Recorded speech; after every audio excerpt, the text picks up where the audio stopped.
Frieske melkveehouders en bargenboeren demonstreren joet in Brussel. Ze staan op de barricaden met collega-boeren uit de rest van Nederland, België, Frankrijk en Duitsland.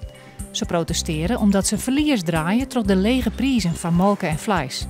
De Europese ministers van Landbouw praten de joet door op een extra landbouwtop. Oud-voetbaltrainer en bondscoach Foppe de Haan zei over het teleurstellende optreden van het Nederlands elftal: "We zijn net goed genoeg en compenseren dat net door de mouwen extra op te stroepen." Juster verleer Oranje met 3-0 van Turkije. Theater deelt 50 zelfbakte taarten uit, ter gelegenheid van het 50-jarig jubileum van het toneelselskip. De taart is van meewerkers, publiek, zeelen, collega's en orenmensen die het wichtig west hebben in de skiertnis van het selskip. Hield dit meer ouders van band die de sportclub net betalen kunnen door een beroep op het jeugdsportfonds. Tien Verlien hielp het fonds minder als het zien baan. Dit jaar bin dat er al 2300.